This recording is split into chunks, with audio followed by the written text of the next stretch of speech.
Olá, boa noite. Live, acho que legal especial, chegando por aqui. Hoje é o lançamento da pesquisa da relação das organizações com os cartórios. Boa noite, todo mundo que está chegando, sejam todos bem-vindos, bem-vindas. Todo mundo que está chegando, hoje é um dia especial para a gente, lançamento aqui, né, da nossa pesquisa que a gente fez, o Oscar Legal Instituto fez a relação das organizações com os cartórios. Eu vou receber aqui a querida Juliana Borges, que vai chegar aqui para dividir esse momento comigo. Então, já já ela vai estar por aqui. Todo mundo que está por aqui, o Toledo de São Paulo. Fala, meu amigo. Boa noite, meu caro. Seja bem-vindo. Sabrina Souza, todo mundo que está por aqui. Sejam todos muito bem-vindos, muito bem-vindas. Deixa eu ver se a Juliana já chegou por aqui.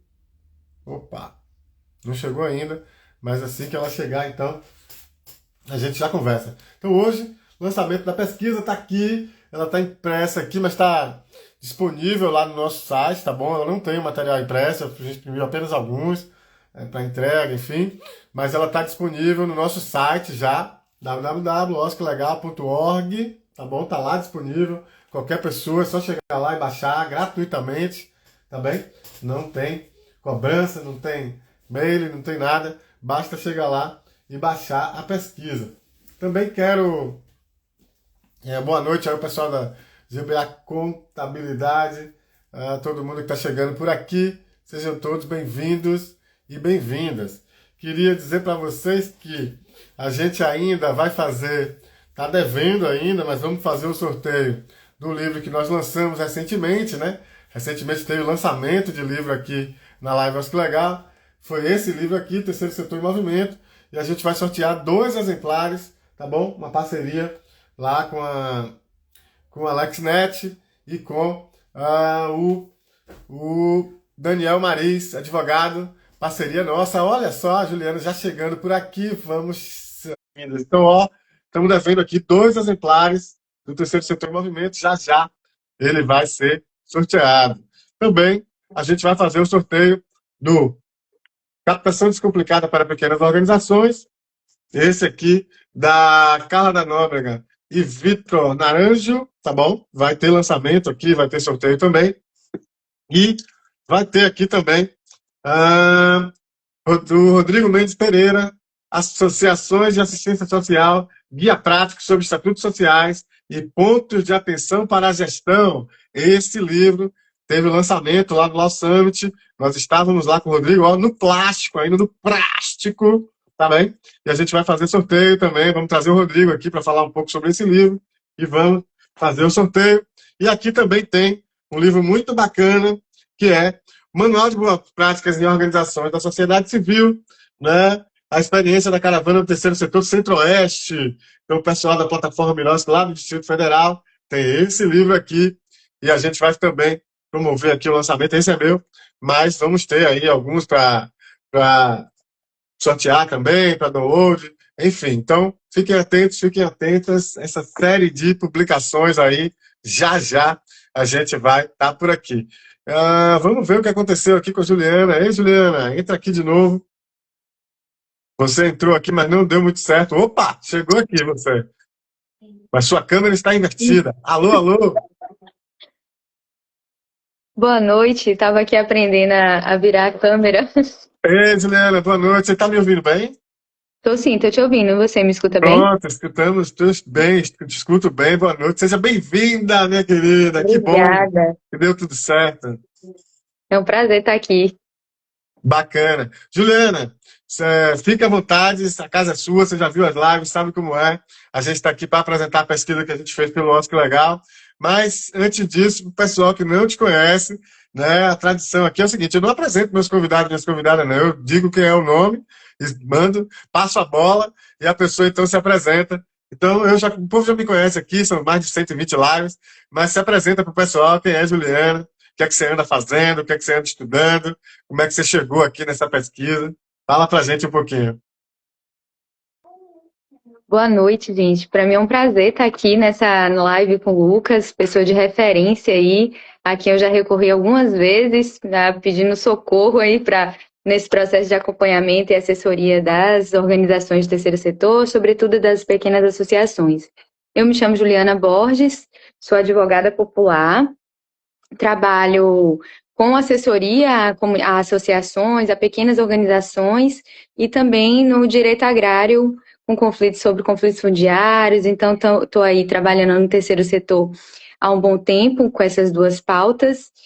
E vim também, eu já trabalhei em cartório, acho que por isso a minha presença aqui nessa pesquisa, além da experiência no terceiro setor, eu trabalhei um tempo no cartório de registro civil de pessoa jurídica, e isso contribuiu para que eu tivesse um olhar diferenciado, para que eu pudesse participar a convite de Lucas da produção dessa pesquisa, que a gente vai apresentar aqui hoje.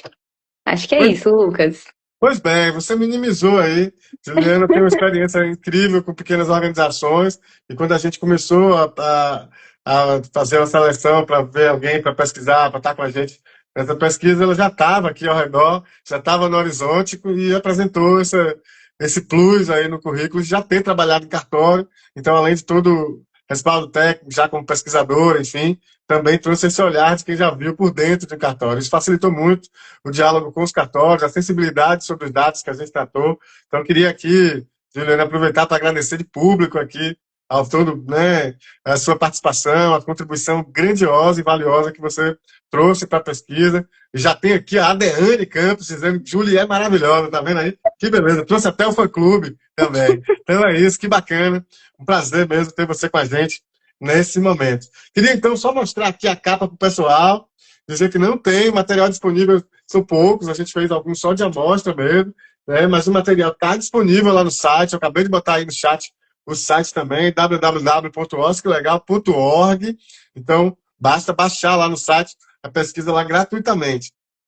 Bom, queria só introduzir aí essa conversa dizendo por porquê, né, a gente chegou nessa pesquisa, assim, essa é uma questão que as entidades falam e se reportam muito, né, o nascedouro jurídico das entidades é no cartório, né, a existência legal jurídica de uma entidade é no cartório, e sempre havia uma reclamação muito grande, tanto por parte dos cartórios quanto das organizações, sobre essa relação, a demora, todas as questões, mas, né, a nossa experiência, 20 anos de advocacia nessa área, e todo mundo que atua nesse setor também, trazendo esses elementos.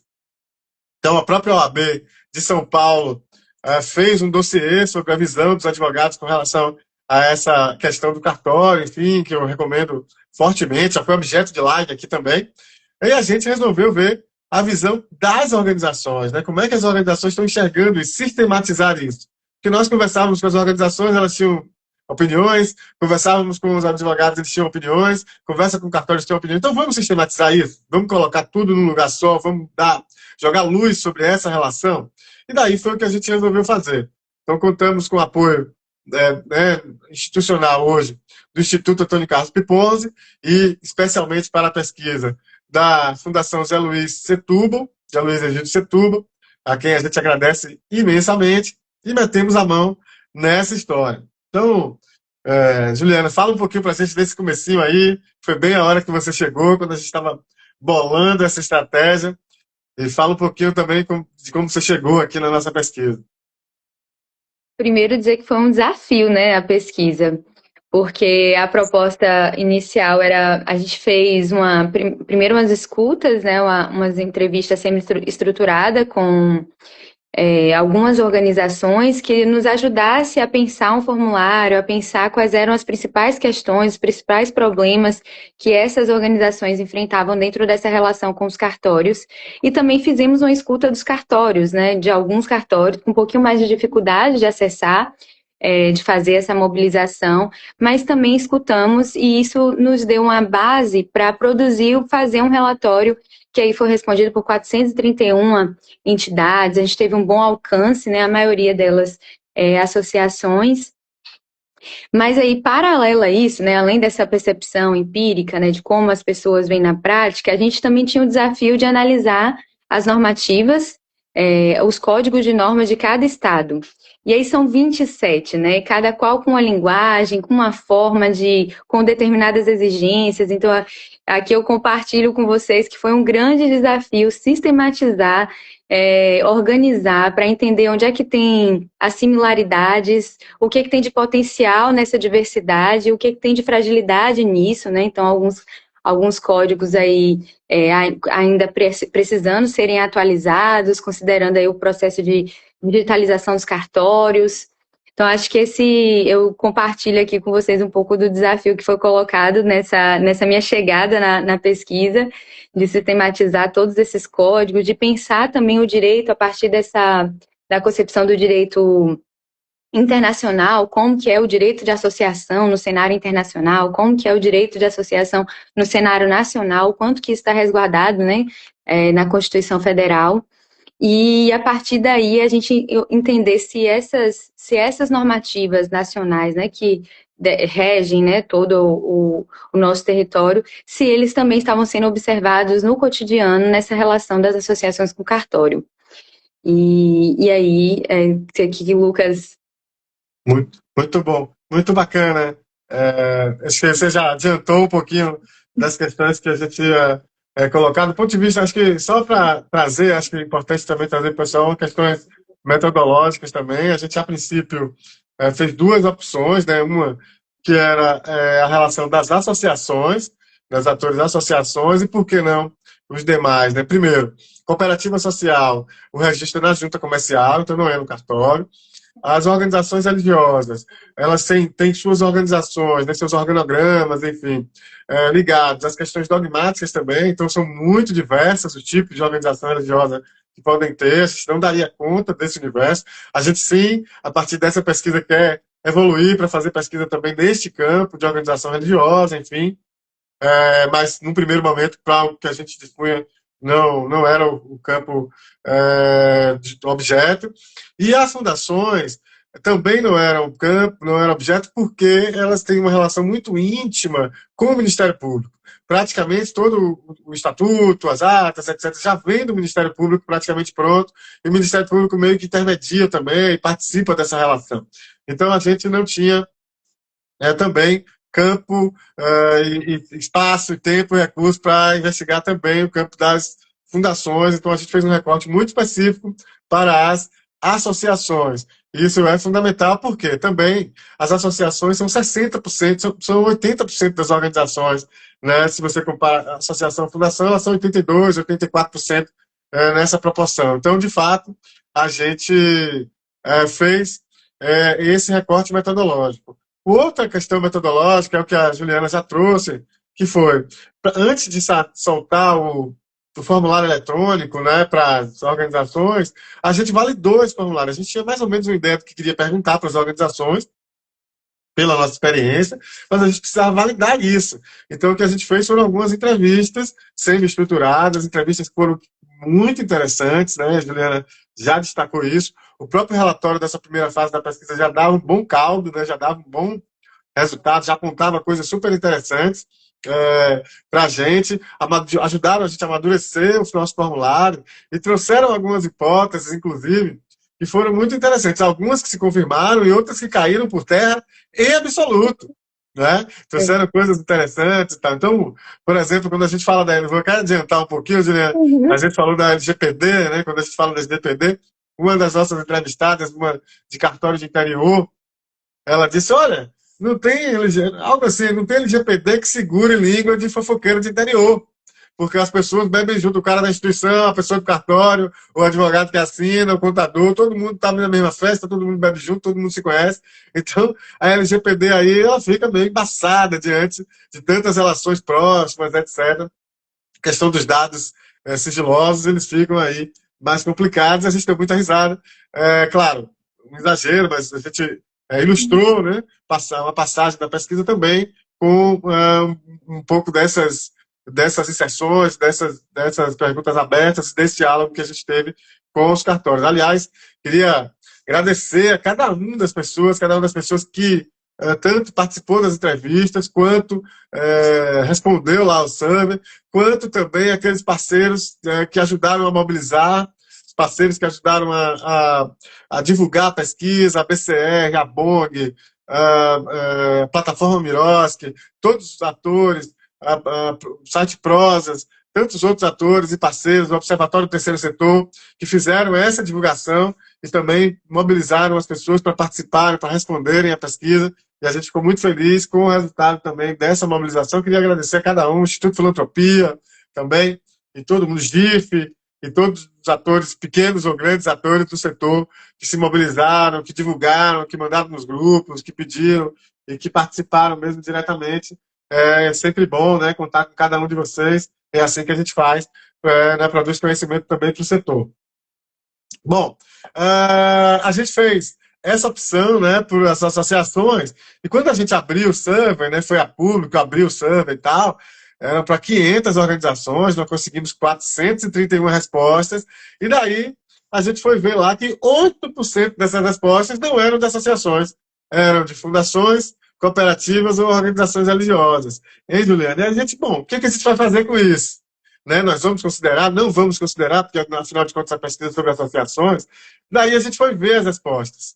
Hein, Juliana? Conta pra gente um pouquinho desse cenário, dessas respostas desses 8%. Olha, vamos ver aqui o que elas estão dizendo, para saber se é muito destoante e tal. Fala pra gente um pouquinho o que a gente, fala pro pessoal aí, o que a gente descobriu aí nessas respostas. Quando a gente foi olhar as respostas, né, em relação aos desafios encontrados, a relação da burocracia, dos custos, acaba que as respostas elas foram muito parecidas com o que as associações trazem. Confirmou que mesmo outros tipos, né, de pessoas jurídicas, de organizações da sociedade civil, elas ainda assim encontram dificuldades muito semelhantes. E aí, diante disso, a gente optou por não, olha, as pessoas dedicaram esse tempo, né, a preencher, são informações relevantes e que agrega, que soma com aquilo que as próprias associações já vêm relatando. Então, a gente optou por manter esses 8% aí dessas outras entidades na análise do relatório, da pesquisa. E aí eu achei que foi interessante, porque mesmo as organizações, as fundações, por exemplo, que têm um acompanhamento do Ministério Público, que de certa forma tem mais um maior preparo, acompanhamento, recurso financeiro, ainda elas tinham também dificuldades nessa relação, apresentaram dificuldades nessa relação com os cartórios. Então, isso para nós também acende esse alerta do que fazer, né, diante disso, de como lidar com essa relação, o que fazer para facilitar a vida, né, tanto das associações, mas o próprio cartório também, que às vezes tem dificuldade de lidar com esse público.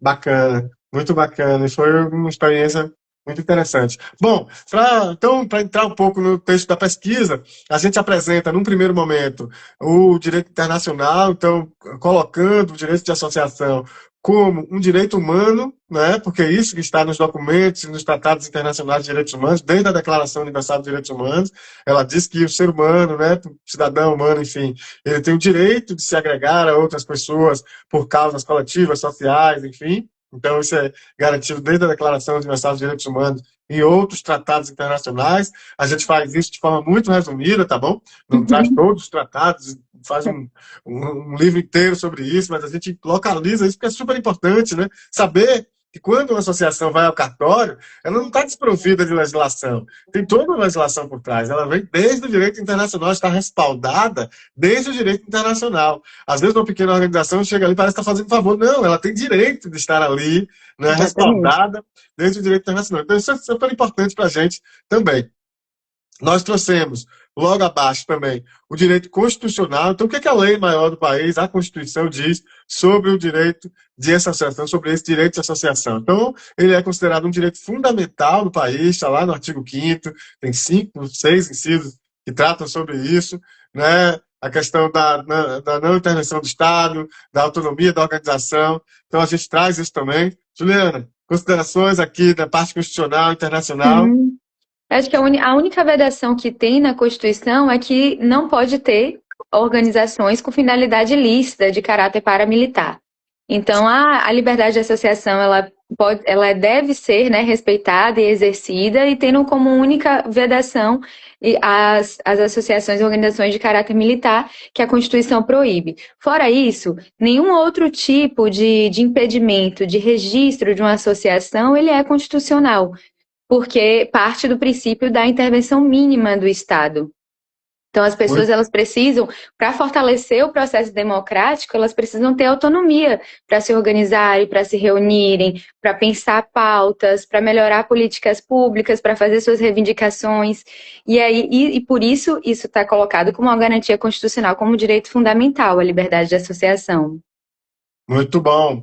Então é isso, a gente traz esse direito internacional, traz o direito constitucional. Abaixo disso, então, a gente traz também a lei infraconstitucional, que é o Código Civil, Lei de Registros Públicos e a Lei dos Cartórios. Então, a gente traz esses três elementos também como base para entender a legislação nacional que rege o ato registral, o ato notarial de registro, né? Como o cartório pode proceder ali dentro desses três marcos jurídicos super relevantes. E daí a gente vai, então, para o que a gente traz de inédito, assim, de mais inédito no nosso estudo, que são uma análise dos 27 provimentos estaduais. Acho que a Juliana já trouxe aqui um pouquinho, já deu uma pincelada do que a gente achou nessa relação. Então, a gente faz aí um resuminho mesmo, porque não dá para você analisar 27 provimentos com tudo que tem, mas a gente tentou condensar ali com esse desafio que ela já trouxe, né? Cada um de um jeito, uns que estão mais desatualizados, outros mais atualizados, cada um usa uma linguagem diferente, interpretações diferentes. Então a gente tentou dar uma linguagem única e dar um único meio, fez uma metodologia única para que a gente pudesse apresentar isso e compará-los também. Criar dados aí, compará-los também, destacando algumas coisas, digamos, interessantes e outras que exigem um certo cuidado. Então a gente colocou isso, acho que tem dois elementos aí que eu queria destacar, Juliana, e passar a palavra para ti, são dois elementos que a gente já apresenta, né? Um deles que é normativo, né, que a gente achou, ou seja, tem elementos dos provimentos que merecem um certo cuidado na redação, no cuidado, no entendimento jurídico que está ali posto, outros que são bem legais, então a gente aponta, inclusive, olha, tal estado escreveu isso de forma mais bacana, e tal, então a gente aponta ali, aqui e ali, alguns estão mais evoluídos, ou têm uma escrita melhor, uma redação mais bacana, que são normativos, e outros são culturais e são institucionais, ou seja, são práticas, são exigências, são questões que não estão na legislação, estão no cotidiano, arraigadas muitas vezes, em práticas equivocadas, e que a gente também precisa dar conta. Então, são dois olhares que precisa ter sobre esse resultado que a gente destaca aqui e ali, pensando também nesses dois elementos. Então, eu queria que você falasse um pouquinho aí desse resumo aí do panorama estadual, né, de como a gente encontrou aí esses normativas estaduais, né? Esse panorama geral, claro que a gente não vai dar conta dos 27, mas se você puder aí fazer um resumão desses 27, de tudo que você achou, enfim, seria bem bacana para a gente. Primeiro dizer que a gente dividiu, né, a gente trouxe algumas categorias, né, a competência, então a gente analisou a competência dos cartórios todas essas normativas, o que não é permitido registrar as vedações, e aqui eu trago uma curiosidade em relação aos nomes, tiveram alguns códigos de normas, acho que 2 ou 3, que menciona que é vedado registrar nomes que tenham em sua composição a palavra grupo, e traz algumas vedações que nos preocupa até, né? Porque o nome de uma entidade, ela é a identidade, né? Ela é o que a organização quer passar enquanto coletivo, enquanto luta, enquanto pauta. E aí, quando essa vedação vem, traz para um campo mais do subjetivo, às vezes até, né? De como a pessoa está interpretando aquela palavra que está sendo usada, e aí vai ter que redefinir o nome por uma vedação que, como eu falei antes, na Constituição, a única vedação que tem é a finalidade paramilitar. Então, isso nos causou estranhamento, né, e preocupação ao analisar alguns casos desses, algumas normativas que traz essa vedação. A gente trouxe também os procedimentos para o registro e averbações, então, o que cada código está ali exigindo, e isso varia muito. Então, tem códigos que falam, precisa de reconhecimento de firma, de forma expressa, e outros que falam expressamente que não precisa de reconhecimento de firma. Então, qual é o limiar, né? Como para nós é importante que não haja essa necessidade de reconhecimento de firma, porque é um custo a mais para a entidade, é um trabalho a mais para conseguir. E a gente sabe, né? A gente lida com pequenas organizações, o quanto é difícil mesmo, financeiramente, de tempo, de entendimento, fazer todos esses processos, manter essa relação com os cartórios. Então, essa exigência mesmo de reconhecimento de firma, que alguns têm e outros não têm, a gente pode tomar como parâmetro esse, que não exige e que está registrando, que está fazendo, e é esse caminho que a gente entende que é interessante seguir. Um outro destaque, Lucas, só daqui a pouco eu te devolvo a palavra. Não, pode levar, vai ficar. Um outro destaque é em relação à ata de convalidação e saneamento. A gente sabe que, inclusive, talvez eu até adiante um pouquinho, espero que o Lucas não me mate com isso, mas boa parte da relação que as associações têm com os cartórios, ela parte desse lugar de atualização da diretoria, de registro dessas atas. E a gente sabe que muitas organizações elas não conseguem seguir, né, o princípio da continuidade. Então fica um tempo ali sem conseguir fazer eleição, ou faz eleição, mas não registra. E aí alguns provimentos, eles trazem a possibilidade da ata saneadora. E isso é muito interessante, porque possibilita que as entidades elas regularizem sua situação sem precisar, né, chegar aí para o judiciário, facilitando essa tramitação. Eu acho que por hora é isso. A gente tem outras coisas também em relação à assinatura de advogado, que eu não sei se a gente já pode falar um pouquinho. Pode falar, já toca o carro. Então vou seguir. Esse foi um outro elemento, assim, que tem 3 estados que a assinatura de advogado ela é exigida pelo Estatuto da OAB pelo Código da OAB para os estatutos das organizações.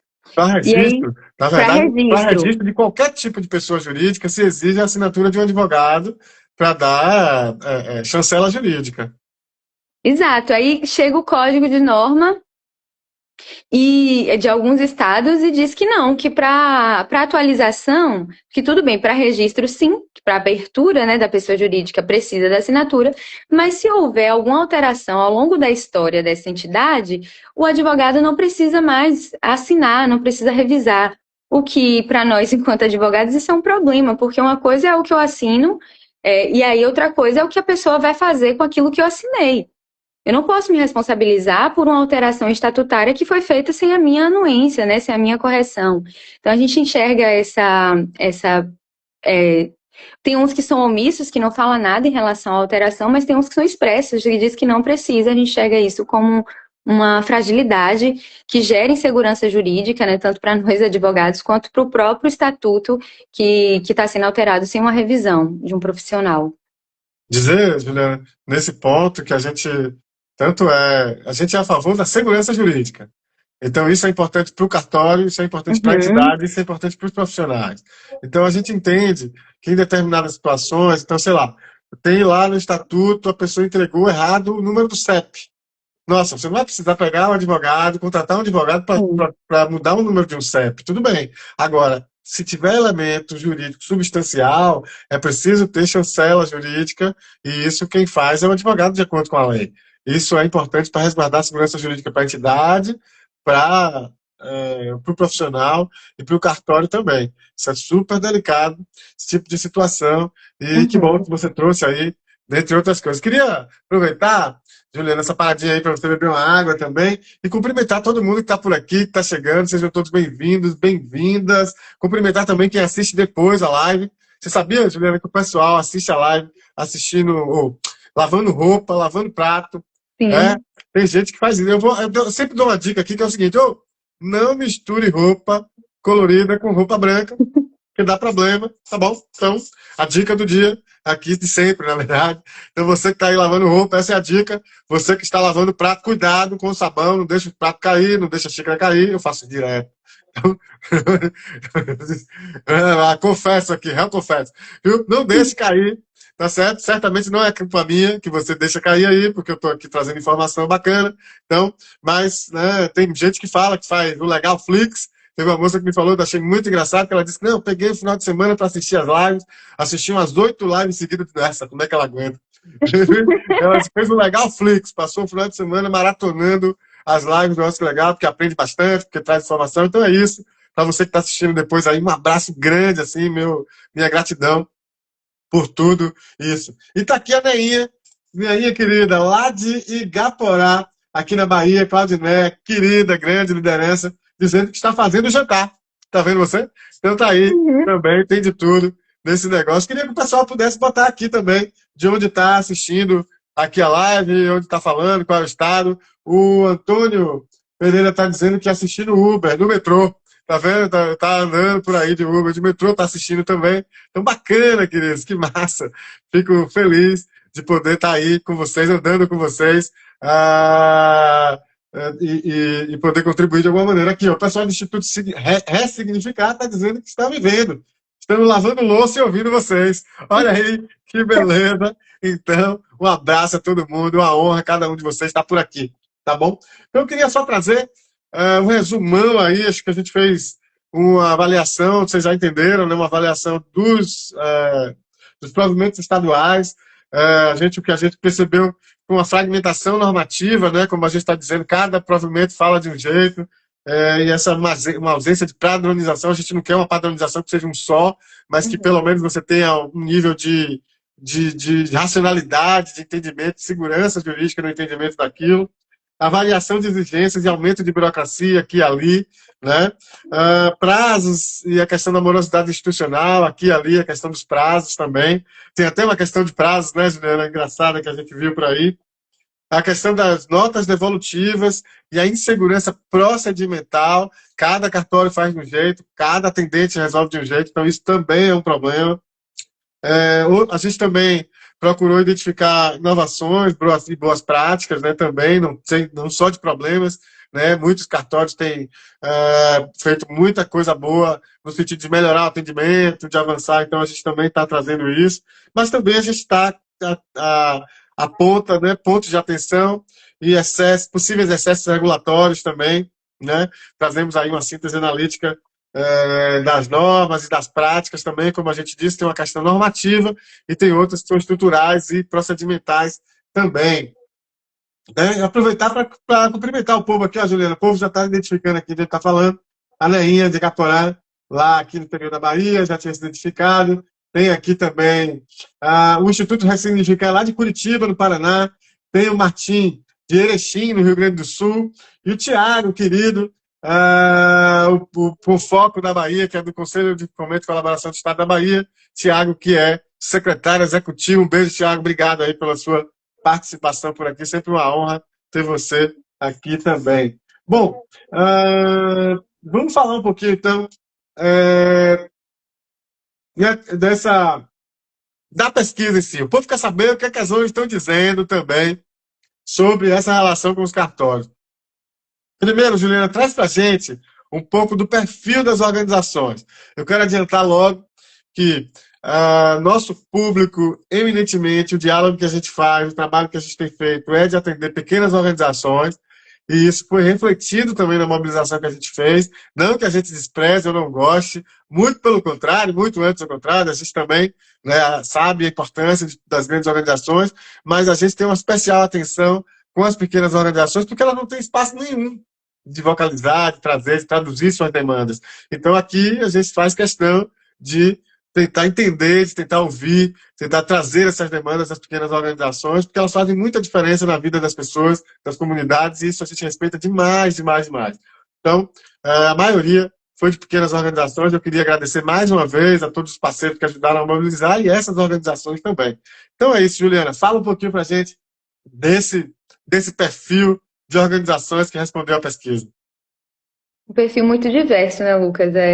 Você já falou, a maioria foi de micro e pequenas organizações, isso numa auto-identificação. E dentre as categorias, né, boa parte da assistência social, No relatório, a gente tinha ali 29 opções entre assistência social, cultura, educação, criança e adolescente, direitos humanos, todas, de alguma forma, praticamente todas ali foram preenchidas, apenas a categoria de inclusão digital que não teve, e ainda tiveram outras áreas também que responderam. Então, isso representa o quanto é diverso o nosso campo, né? O quanto as organizações da sociedade civil, elas, não só o campo, mas como as demandas, o que tem para dar conta é muita coisa. Por isso aí a diversidade de ações, né, de atuação dessas entidades. Só passa para mim, então, só para o povo saber aqui, quantos por cento de organizações responderam que são pequenas organizações? 64% de pequenas e micro, 29% de média e apenas 7% de grandes. Ok, bacana. Então temos aí 60% aí prevalência total de pequenas, e se a gente contar também as pequenas e médias, a gente tem 90% das organizações que responderam à pesquisa, que é um universo muito interessante, de 431. Vamos lá. E a área mais prevalente foi assistência social, não é isso? Depois cultura. Fala um pouquinho, só as 5 primeiras, assim, para a gente entender. As primeiras é a assistência social, como foi dito, né? Cultura, arte, patrimônio em segundo, educação e formação em terceiro, criança e adolescente em quarto e direitos humanos em quinto. Seguido Beleza, aí pela saúde. bastante coisa. Então é isso. O quadro tá lá, tudo tá lá completo, tá bom? Disponível no site. Então a gente está aqui pincelando algumas das informações principais aí do que a gente trouxe na pesquisa. Quais são, então? Vamos lá. Então vamos entrar. Quais são os principais desafios que essas organizações trazem? Aqui o Instituto Resignificar já trouxe para a gente, já deu um spoiler da própria pesquisa, ó.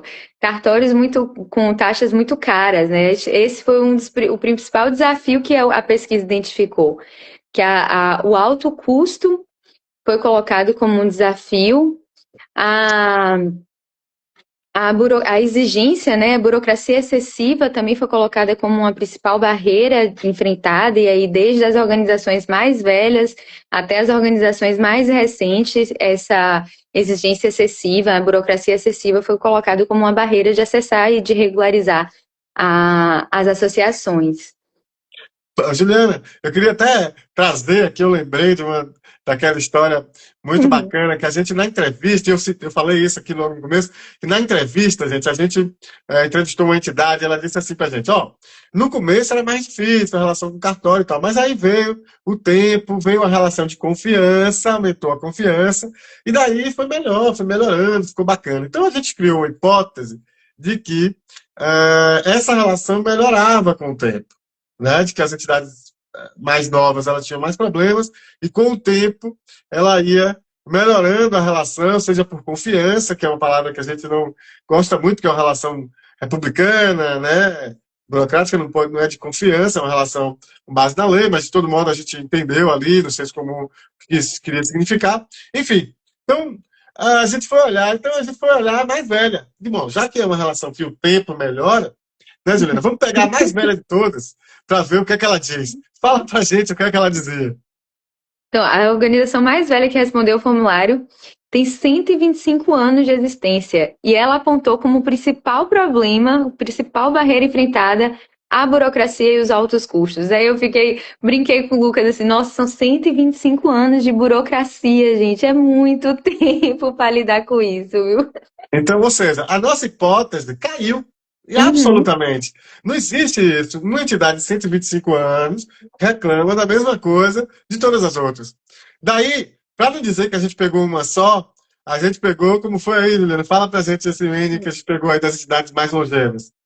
É que aí isso gerou uma curiosidade, né? Quando eu olhei essa mais velha respondendo dessa forma, falei, vou pegar as entidades ali com mais de 50 anos, que é uma trajetória longa, né, no nosso campo. Sobreviver durante 50 anos não é para qualquer um, não, né? Então, dessas foram 26 organizações com mais de 50 anos, e a maioria delas afirmou que o custo elevado é o principal entrave, a principal dificuldade, seguida aí pela burocracia. Então, o custo e a burocracia, mesmo entre as entidades mais velhas, e também a gente fez um outro filtro que fala sobre as condições, né, de institucionais, né, financeiras, e isso também ainda foi colocado como a principal barreira, que o custo elevado e as burocracias excessivas. Muito bom. As entidades têm falado, mas a gente também perquiriu um pouco, perguntou um pouco sobre os prazos, né? E a questão da morosidade institucional. Como é que a gente tem trazido isso? Como é que a gente lidou com isso? Fala um pouquinho pra gente. Então, a morosidade, ela acabou que isso não estava tão nítido nas perguntas, mas isso apareceu muito, né? Estava nítido na pergunta, quanto tempo, quantas interações você faz com o cartório? Quanto tempo leva para cada interação dessa? E aí as respostas variavam muito. Tiveram entidades que responderam que para registrar uma ata de diretoria levou 7 meses, né? E aí, ao mesmo tempo, tem código de norma. Aí, voltando para aquela parte do código de normas, tem código de normas que fala que o prazo para registro é imediato. O Acre, o Mato Grosso, Pernambuco e Sergipe diz que o prazo para registro tem que ser imediato. Chegou lá, puf, tá tudo certo, registrou. E aí, quando a gente vai para as respostas, a gente vê que isso não acontece, né? Que o prazo, ele costuma ser, 55% das entidades afirmam que o procedimento mais demorado levou mais de 21 dias. Ou seja, quase mais da metade afirma que esse prazo ele é acima de 21 dias, com alguns chegando a 7 meses para registrar uma ata, né? O que é um problema para as entidades, que depende aí dos recursos financeiros, às vezes a conta bancária fica travada, várias implicações que isso traz. Muito bom. Então, a gente também perguntou um pouco, olhou para esse tempo de existência da organização, aporte institucional, como a Juliana já trouxe, a persistência das barreiras. Vamos falar um pouquinho sobre o atendimento, a qualidade do atendimento. Então, como é que as entidades têm visto a qualidade dos atendimentos, o preparo institucional, a comunicação? Fala um pouquinho para a gente desses dados. Ó, a maior parte diz que o atendimento ele é satisfatório. Então, a clareza das informações recebidas ela é satisfatória, né? 34% afirma isso. 27% fala que pouco clara, então entre satisfatório e pouco clara, a gente tem mais de 50% que afirma dessa forma. E aí 10% traz como resultado confusa, então 10% acha que é confusa e outros 10% acha que é muito claro. Então é uma parcela pequena que acha que a informação passada pelos cartórios, ela é fácil de compreender, né? Ou claro ou muito claro, né? O resto é tudo meia É, para baixo. isso. 30%, né? 29% é claro ou muito claro, o restante é tudo mais ou menos. Ou seja, Dá para melhorar. 70% está dizendo que é de baixo, de médio para baixo. Essa é a Exato. qualidade e tal. Legal. Bom, o que é que você diz mais, então, dessa comunicação do preparo dos cartórios, enfim, o que é que as organizações têm dito? Então, posso falar um pouco das notas devolutivas, Lucas? Que eu acho que Claro, tá, sim. tá dentro disso, né? As organizações, elas trouxeram informações de que existe sempre um ir e vir, né, com essas notas devolutivas. Na verdade, as experiências mostram isso. E aí a gente resolveu perguntar, e aí, como que essas notas devolutivas, elas são exigidas? Elas costumam ser recebidas de uma única vez? Aí a maioria respondeu que, às vezes, é emitida de uma única vez, né, 55%. E outro 32% diz que sim, é sempre de uma única vez, e 13% fala que nunca é respondido de uma única vez, exigido de uma única vez. Isso significa que mais que cerca eu sou ruim de conta, viu?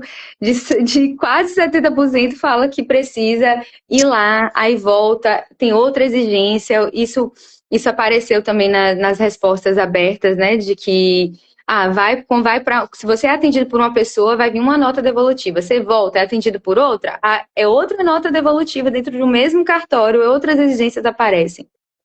E aí a gente pergunta se elas são recebidas de forma simples, claras, objetivas, né? Se você consegue compreender e resolver a partir do que o cartório exige.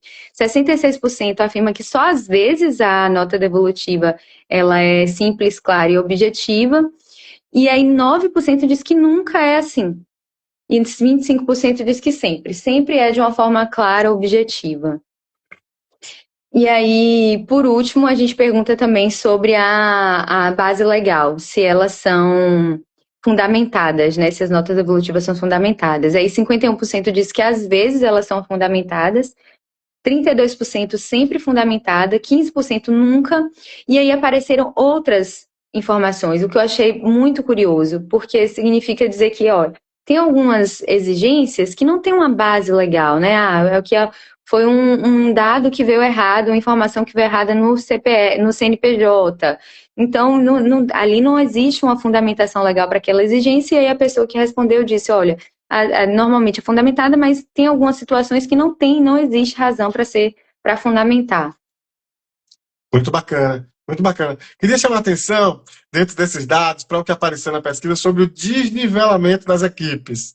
Isso Uhum. você trouxe também. Ou seja, você traz uma pessoa da informação, a segunda pessoa da outra informação, dependendo de quem você é atendido no cartório, ele aceita um determinado documento ou não. Então, isso é absurdamente de insegurança jurídica. No mesmo cartório, às vezes, um atendente aceita, outro atendente não aceita. Então, isso é muito complicado, muito complexo. Eu quero contar aqui, Juliana, uma história que eu já contei, mas enfim, quero contar novamente, que é essa história que ilustra bem essa coisa do desnivelamento. E é um dos elementos que aparecem muito nas entrevistas e nas conversas. Quando veio a pandemia, eu fui muito demandado aqui, nossa equipe foi muito demandada para responder sobre a assembleias virtuais, porque você não pode fazer reunião presencial, precisa fazer a reunião para poder atualizar as atas, enfim, para não perder a conta, o acesso, etc. Mas não pode fazer presencial. E agora? Como é que faz virtual? Daí muita gente ligou perguntando, etc. E eu fui atrás dessa informação. Nós lançamos um texto sobre isso, né? Está lá no nosso blog também. Mas para fazer esse texto, eu fui buscar os cartórios para saber. Liguei para cartório do Brasil todo. Mas eu quero contar a história de um cartório, uma história muito peculiar aqui de um cartório daqui de Salvador, inclusive. Eu liguei para lá, né? E aí, a primeira pessoa me atendeu e ela me deu uma orientação. Tá bem? Então é uma orientação, beleza. Aí eu desliguei o telefone e fui tentar cumprir aquela orientação e tal, mas não estava satisfeito, a orientação não era bem, não dava bem resultado, eu fiquei com dúvida ainda, liguei novamente para o mesmo cartório. Uma segunda pessoa me atendeu, era uma moça, uma segunda pessoa me atendeu, ela me deu uma segunda orientação, que não era a mesma do primeiro, era outra orientação. Então eu tinha aí duas orientações diferentes. Bom, não satisfeito, né, porque também ela não me contemplava, eu liguei de novo para o mesmo cartório, e aí o primeiro figura, né, o cara que me atendeu da primeira vez, ele me atendeu novamente, ele me deu uma terceira orientação. Eu tive duas pessoas me atendendo, três orientações diferentes. O próprio cara que fez a primeira não repetiu a orientação dele, já deu uma terceira, já deu uma nova. Daí o que é que eu fiz? Olha, gente, não vai dar, não vou conversar mais com vocês, não. Eu quero falar com o oficial. Tá bom? Eu quero falar com o oficial, porque não tá, a orientação não tá batendo, não tá legal, enfim. Então eu pedi uma audiência ali, um despacho com a oficial e ela me atendeu, enfim. E ela me deu, então eu falei com a terceira pessoa, que era oficial, e ela me deu uma quarta orientação. Essa, a mais simples e a que de fato resolvia. Entende? Então, o que Uhum. acontece? Se você vai às três orientações anteriores, a entidade vai se batendo para resolver, ela imprime papel, ela corre lá para assinar, ela vai aqui, ela vai ali, e ela não consegue dar conta porque a orientação foi errada. Então tem que pensar nisso, o custo desse deslocamento, o custo dessa assinatura. Às vezes ela faz as assinaturas todas, chega lá, o cara, mas não era assim não, era de outro jeito. Imagina o custo dessas assinaturas, de reconhecimento de firma, de tudo isso, precisa ser considerado, precisa muito ser considerado esse tipo de coisa. Então é sempre importante a gente considerar e trazer esses elementos do desnivelamento do cartório e tudo isso que influencia na experiência prática da organização. Né, de quando ela vai exercer o seu direito de associação e ela é impedida por conta, muitas vezes, dessa condição institucional, né, do mau atendimento, do despreparo do atendimento para lidar com suas demandas. Bom, queria cumprimentar todo mundo que está chegando, sejam todos bem-vindos, bem-vindas. Entrou aqui um amigo querido, o Willis Cavanhaque, lá de Camaquã, está por aqui também, professor, queridão, um grande abraço para você, meu amigo. E todo mundo que está por aqui, sejam todos bem-vindos, bem-vindas. O pessoal do Instituto Significar está aqui, a Lídia Projeto também mandou um alô por aqui, sejam todos bem-vindos, bem-vindas mais uma vez. Bom, aproveitar também, Juliana, para dizer para o povo, ó, quanto de livro que a gente vai ter aqui de sorteio. Isso mesmo. Eita! Fizemos lançamento desse aqui. Esse aqui já teve o lançamento, tá bom? Uhum. Mas é que com o lançamento da pesquisa, com tanta coisa, a gente não deu conta de fazer o sorteio. Mas está aqui, Terceiro Setor em Movimento já teve o lançamento aqui com o Daniel Marins, né, e a Sabrina. Tiveram aqui, já fizemos o lançamento. Tem 2 exemplares para serem sorteados, tá? Tá garantido, já tá lá com o Daniel. 2 exemplares, vamos fazer o sorteio, tá certo? Ó, e a partir daqui, vamos fazer o lançamento, ó. Associações de Assistência Social, Guia Prático sobre Estatuto Social e Pontos de Atenção para a Gestão. De Rodrigo Mendes Pereira. Nós estivemos, né, Juliana, lá no Law Summit. Sim. O Rodrigo fez o lançamento desse livro lá no Law Summit. Então tá aqui, ele vem aqui para falar com a gente, vai ter sorteio também. Pronto. Aqui, Captação Descomplicada para Pequenas Organizações, de Carla da Nóbrega e Vitor Naranjo. Está aqui. Esse também. A Carla Nóbrega vem aqui fazer a live com a gente. Ela esteve aqui na Bahia, fez aqui no Núcleo ABCR. Vai estar com a gente. Tem 2 exemplares ali para sortear. Tá bom? Já está comigo. Os 2 estão comigo. Também está aqui o livro. Em breve ela vem aí. A gente sorteia. E aqui também o manual prático. Manual de Boas Práticas para Organizações da Sociedade Civil, lá da plataforma DF, tá certo? Também peguei uma cópia lá no Law Summit, também eles me deram uma cópia ali lá no Fórum de Parcerias. Então, todo mundo vai ter aí, tá certo? Ó, oportunidade, fiquem atentos e atentas, em breve, sorteio, e aqui a gente vai dar o acesso aí também. Vamos lá. Voltando, então, aqui para a nossa pesquisa, eu queria trazer, então, a gente falou um pouco das notas devolutivas, né? Das idas e vindas, enfim. Eu queria, então, avançar um pouquinho nessa questão, na questão dos custos, então. Como é que estão os custos para você fazer esse registro? E também, se tem algum custo extra, né? Se tem algum custo para além desses, enfim. Sim, acho que você até trouxe aí, né, um pouco do relato de uma experiência sua, né, dos custos extras, e aí a pesquisa ela revela, traz a confirmação disso, né, que não é uma experiência individual. 44% das organizações afirmam ter outras despesas além daquela com registro, com valor especificado para o ato registral. E aí esse valor do ato registral, ele gira, o 37% está em torno de R$ 301,600. 23% gira de R$ 600 a R$ 1.000. E 23% também é acima de R$ 1.000. Ou seja, 46% das entidades têm que gastar só com ato registral mais de R$ 600. Isso para a realidade de pequenas organizações é assustador, né? Às vezes. E apenas 17% é até R$ 300, que são os custos mais em conta para o ato registral. Isso. Fora os custos com deslocamento, assinatura, Exato. etc., impressão. Impressão. Isso. Eu vou lhe contar uma coisa que aconteceu, uma experiência que eu tive. Eu fiz um pro bono, fiz uma atuação gratuita com uma entidade, que foi uma amiga que pediu, uma entidade comunitária, e muito pessoal guerreiro, lá do bairro, de uma comunidade, enfim. E eu fiz essa consultoria, fiz no mais alto nível que pude fazer, como eu faço para qualquer outra.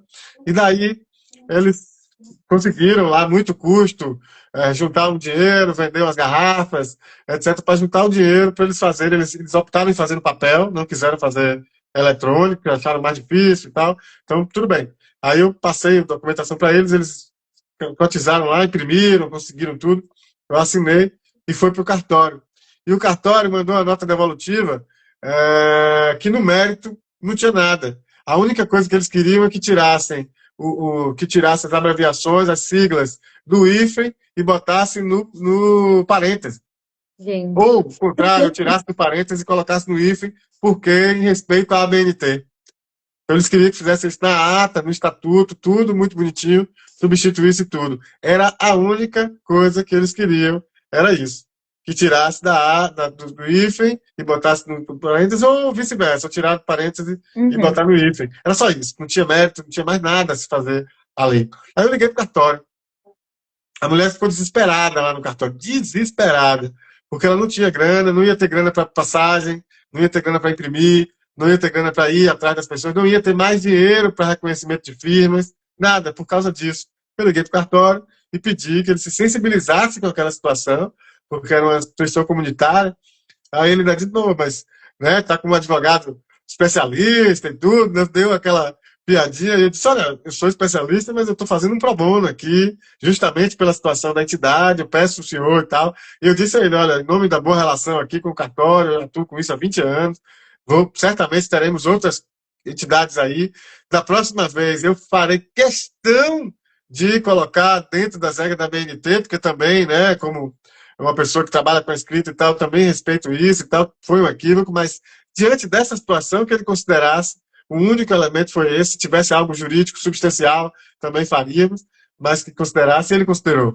Então, nesse momento ele considerou, achei importante, mas realmente é de um preciosismo gritante que é incompatível com uma sensibilidade que você precisa ter com uma entidade dessa natureza. Se fosse algo juridicamente realmente relevante, contrastante com a lei, que fosse contra a lei, ilegal, irregular, de alguma maneira, tudo bem. Mas não era.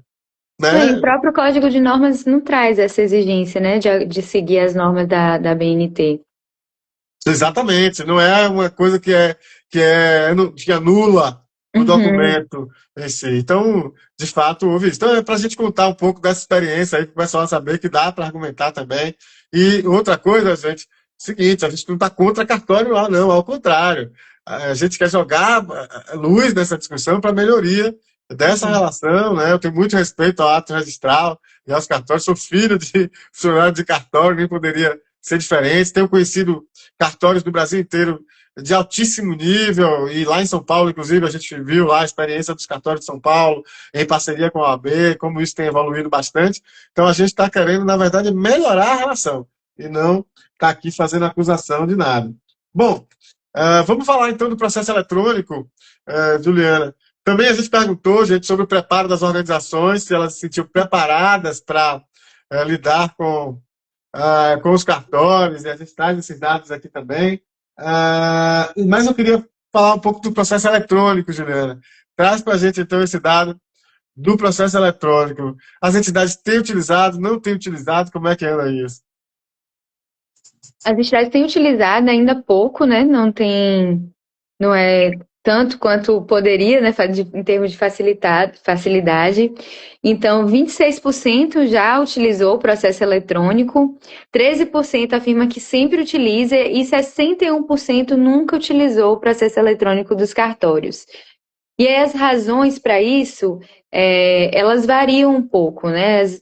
E dentre elas, eu gostaria de chamar a atenção que é o cartório não aceitar o processo eletrônico, colocando isso como impedimento de utilizá-lo.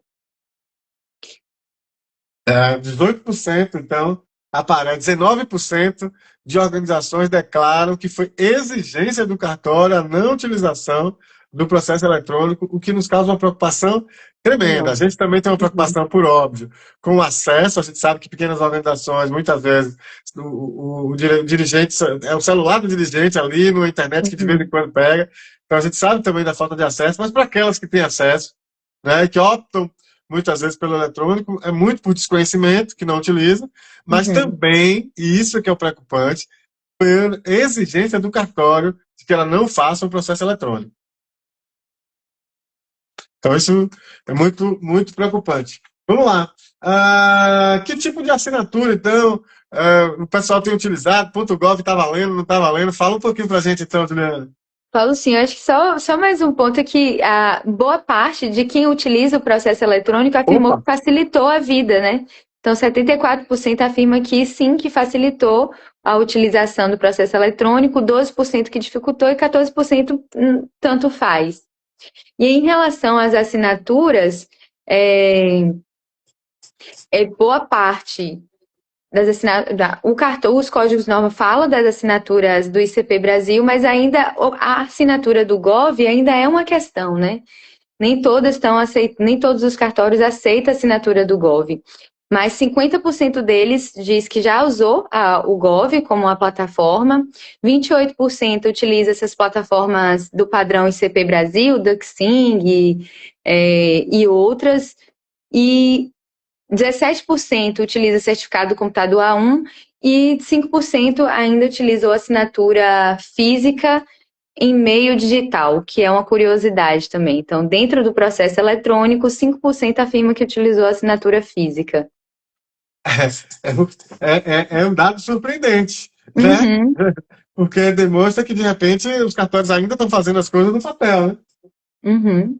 Que E aí, digitaliza, né? Imprime, assina, digitaliza e anexa no sistema eletrônico. exatamente. Eu quero contar aquela história, Juliana, que eu tenho contado por aí, que é o seguinte: a experiência que a gente teve de dar entrada no procedimento eletrônico e a entidade ser chamada a pagar pela impressão. Porque o cartório não sabe usar o processo eletrônico, ou não opta por não usar, baixa os documentos, faz tudo no papel e depois sobe os documentos de volta. E aí cobra da entidade o custo disso.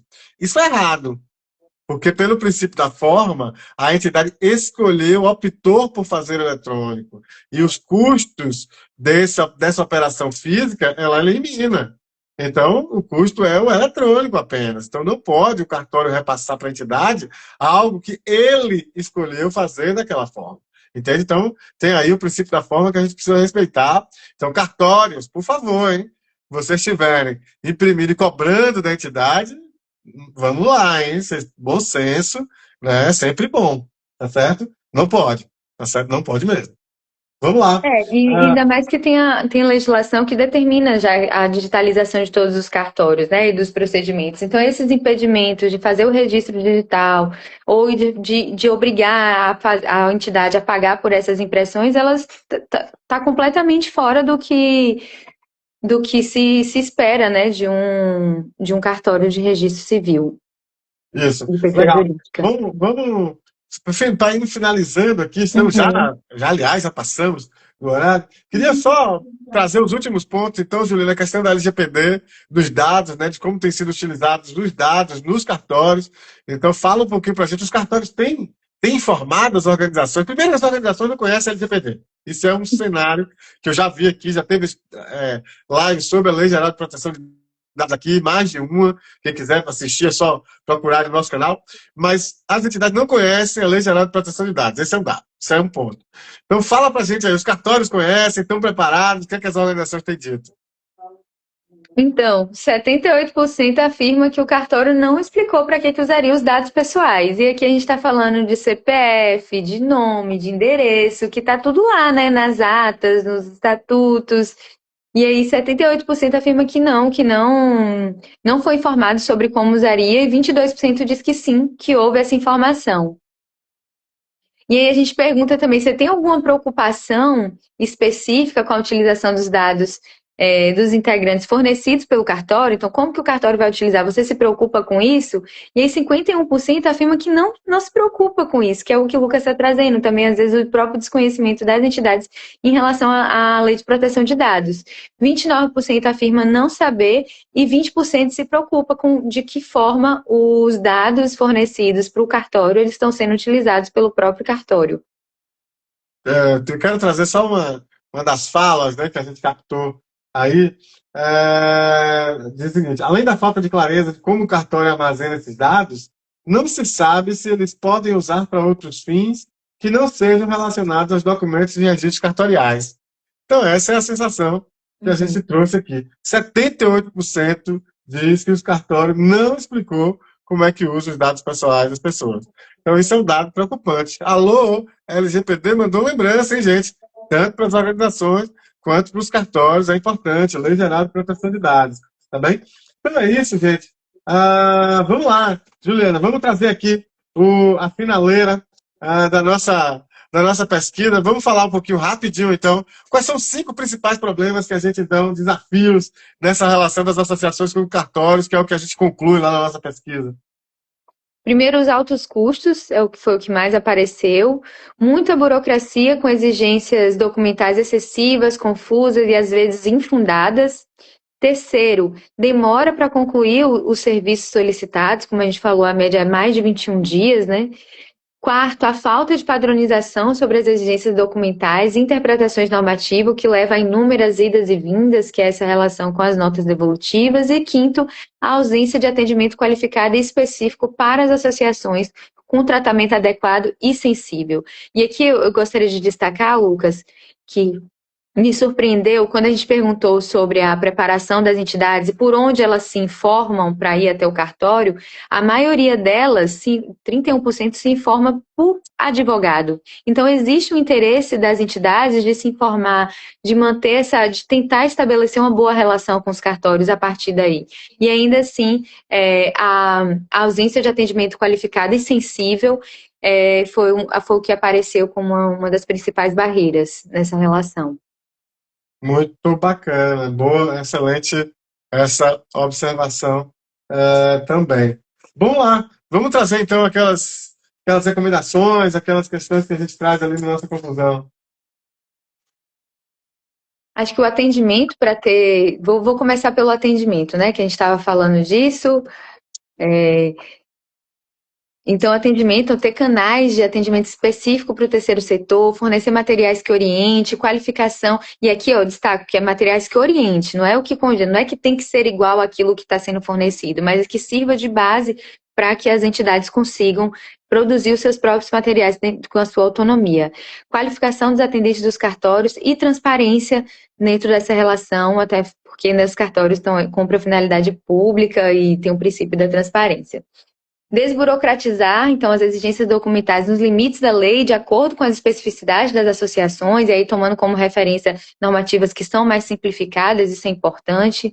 Cumprir os prazos, notas devolutivas concentradas em um único documento com fundamentação e apontamento para a solução das exigências, então não adianta só dizer o artigo, tem que dizer como que resolve aquele problema que foi apontado. Aceitar a assinatura eletrônica via Gov sem que isso aumente o custo do registro, porque como o Lucas contou a história, quando você imprime, você aumenta o custo, e aí a nossa recomendação é que desburocratize e também reduza o custo e não aumente. Integração dos sistemas dos cartórios com a Receita Federal e demais órgãos, alguns estados já fazem dessa forma, isso é excelente, é uma boa prática, que outros aí possam seguir por esse caminho. Tornar a plataforma digital mais simples e intuitiva, como o Lucas disse, né? Ele acompanhou entidades que, mesmo ele propondo fazer pela via digital, preferiu a via física porque acha difícil lidar com essa plataforma digital. E, por último, a redução dos custos, que seria uma proposta, né? E aí a gente conta aí com a mobilização popular das entidades da organização civil para conseguir essas alterações, que é a isenção ou desconto para o primeiro registro, que é a inscrição das associações desprovidas de recurso, isenção ou redução significativa das taxas para o registro e averbações dos documentos das associações de caráter comunitário, não cobrar por folha, porque isso aumenta demais o custo, e fornecer orçamentos com valores aproximados, porque a gente identificou que boa parte alguns cartórios não fornece orçamento, só depois que registra, que a entidade vai saber quanto que vai pagar por aquele serviço. É isso! Juliana, queria agradecer demais a você pela parceria, por colar aí no Nossa, que legal, por participar aqui com a gente, dividir um pouquinho do resultado da pesquisa, agradecer por tudo mesmo, por tudo que você trouxe, né, para essa pesquisa, porque a gente vem construindo aí também no Nossa, que legal. Queria agradecer a todo mundo que está por aqui, obrigado aí a cada um de vocês, que interagiu por aqui, quem vai depois, quem está lavando prato, quem está lavando roupa, quem está aí cochilando, mas ó, acordem. Acorda! Tá aqui a pesquisa, tá bom? Baixem, comentem, mandem no grupo da família, não precisa, mas mandem no grupo do trabalho, mandem no grupo dos parceiros, né? Divulguem, comentem. A gente está aí, qualquer dúvida também, procure a gente. A gente vai se lançar agora numa grande agenda de mobilização com relação à pesquisa, com relação à relação com os cartórios. Então a ideia é fazer capacitação de organizações, sensibilização de cartórios, advocacy junto aos tribunais de justiça, ao Conselho Nacional de Justiça também, a gente vai conversar. Então, vem aí um grande desdobramento, a gente quer contar com cada um de vocês, tá bom? E nos encontramos por aí em breve. Um abraço a cada um de vocês. Obrigado, Juliana. Obrigada, tchau, Lucas. meu povo. Tchau.